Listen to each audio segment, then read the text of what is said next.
They feared he'd be too soft, too slim, too tactical, too Bundesliga. But after just a few months in England, Florian Wirtz has become the exact thing the Premier League always pretended it didn't need. A creator who doesn't just survive physicality, he neutralizes it. Not with biceps, but with IQ. Not with raw pace, but with tempo control. Not by playing their game, but by forcing them to play his. He walked into the most chaotic league in the world and made it dance to his rhythm. The Premier League didn't want this to happen. Not because Wirtz wasn't talented, everyone knew he was, but because his success here would expose a truth. That intelligence, timing, and rhythm can destroy pace and power every single weekend. That brains beat brawn, if the brain thinks 2 seconds ahead. The Premier League sells itself as a machine for athletes. Speed, strength, grit, rinse and repeat. But Wirtz, he's playing jazz in a mosh pit, a conductor in a stadium of drummers. He's the proof that there's more than one way to dominate a game, and that terrifies people. He finally scored, and it changed everything. For weeks, he looked like a ghost in red, stylish, promising, but quiet. Always neat, never dangerous. And the Premier League lives off narratives. Wirtz can't cope. Wirtz needs time. Wirtz might flop. Then came Wolves. 1 goal, 1 touch to kill the pass, 1 calm finish into the corner. It wasn't loud, it was surgical. The kind of goal that tells you everything without screaming, and it silenced the doubts, not because of what he scored, but how he played after that. The confidence returned, the rhythm followed, the weight came off his shoulders and landed on defenders instead, and suddenly, Liverpool had a new brain. He's controlling games like a 30-year-old veteran. Not many 22-year-olds can dictate tempo in the Premier League. Not many even try. Because tempo is invisible. It's not flashy. It's not viral. But Wirtz isn't just playing. He's orchestrating. In 4 consecutive wins, he delivered 1 goal, 2 assists, over 100 touches per game, more key passes than anyone in red. A passing map that looked like a control center. He moves like he has a GPS for chaos, slipping between lines, floating into half spaces, dragging center backs out like it's his job. Actually, it is his job. He's not a number 10, he's not a winger, he's not a regista. He's the translator of space, and he's doing it like someone who's been here for a decade. The data proves it. He's already elite. Top 10 in the Premier League for chances created. Top 10 for possessions won in the final third. Top 5 in progressive passes per 90. And in the Champions League, only Kylian Mbappe has created more chances this season. He's not just pretty to watch, he's productive. And that's what scares English football the most. They can ignore flair. They can mock Bundesliga stats. They can scoff at technique. But numbers? They can't hide from those. And Wirtz is putting up numbers that can't be laughed away. He didn't adapt to Liverpool, he elevated them. When Wirtz plays, Liverpool averaged 2 goals per game. When he doesn't, just 1. Why? Because he doesn't just connect passes, he connects players. Darwin finally gets space. Szoboszlai gets the return ball. Even Trent looks like a midfielder again. Wirtz is the human glue, the pause in the chaos, the moment of silence before the final blow. He slows the game down, not to stall it, but to shape it. Like a sculptor with the ball, carving attacks out of noise. He's not Liverpool's future, he's their fix. He's doing this under pressure no 22-year-old should carry.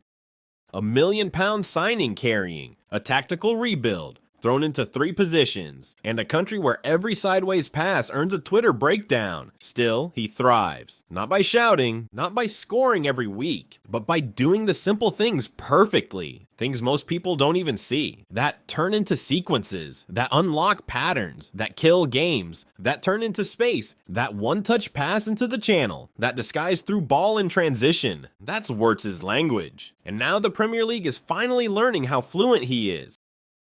He breaks deep blocks for fun.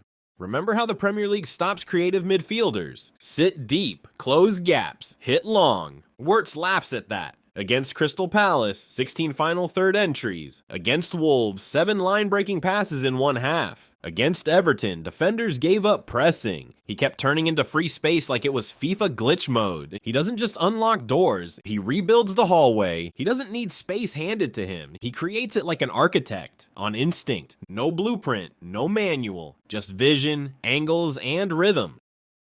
He's not failing the physical test, he's rewriting it. People said he couldn't handle England's pace, said he'd get bullied, outrun, outmuscled. But here's the truth. Of the 160 plus players who ran over 75 kilometers this season, Wirtz is top 6 in distance and high intensity sprints per 90. Let that sink in. He's covering more ground than most defensive midfielders, while creating more than most number 10s. He's not running harder, he's running smarter. He presses when others hesitate. He shifts gears before defenders notice. That's what makes him terrifying. It's not brute force, it's precision timing, and it breaks teams from the inside out. He's already Liverpool's most dangerous creative weapon. 6 assists, 1 goal, but that's not the full story. It's the types of assists. One was a line splitter to Alexander Isak after a high turnover. Another, a perfectly timed ball to Gakpo that sliced Frankfurt open like a hot knife. And the pass to Szoboszlai? Pure geometry. One touch, timed perfectly, shot unleashed. Every pass is like a chess move. Every touch is a calculation, and every run is intentional. He's not guessing, he's anticipating. And that makes him impossible to stop. He's not predictable, he's inevitable. When defenders step out, he turns and goes. When they sit deep, he drags them into midfield. If they block the pass, he carries the ball himself. His best trick, he looks like he's slowing down, then bursts into a new angle you didn't know existed. Ask Brighton, ask Tottenham, ask Villa. One moment of misreading his movement and the ball's already behind you. He's not flashy, he's frightening. And he does it with a smirk. You can plan for Wirtz, you just can't stop him. He's not a passenger in attack, he is the attack. Inside the box, he's gaining confidence. And confidence in Wirtz isn't volume, it's precision. Against Wolves, he had 9 touches in the opponent's box, 7 successful dribbles, 1 goal, 5 progressive passes, 100 plus total touches. He's not lurking, he's living in your penalty area. And his finishing? Surgical. Low driven, quick touched, outside of the boot. No hesitation, no waste. He's not spamming shots, he's choosing violence. And defenders are just collateral damage. He's part of Liverpool's new scary duo. Wirtz and Ekitike, both from the Bundesliga, both mocked as unproven, both destroying Premier League defenses. Ekitike has 11 goals and 2 assists already. Wirtz has 6 assists and a growing highlight reel of disguised passes and slick combinations. Together, they make Liverpool unpredictable again, unstoppable again, European again. They're not just players, they're a tactical rebirth, and they've brought Liverpool back to life. He's the tempo setter, the accelerator, the brain. While Ekitike stretches defenses, Wirtz speeds up decision-making. While others look for space, he creates it. While fans look for flair, he gives them flow. He's the player who connects everything without being the headline. The move before the assist, the glance before the through ball, the step that triggers the press. And when you put those two forces together, you get something the Premier League doesn't have a solution for. Structured chaos with purpose. Total movement with total clarity. Florian Wirtz didn't come to England to prove he belongs. He came to remind them, this game isn't about muscle, it's about mastery. And right now, he's teaching the entire Premier League a lesson.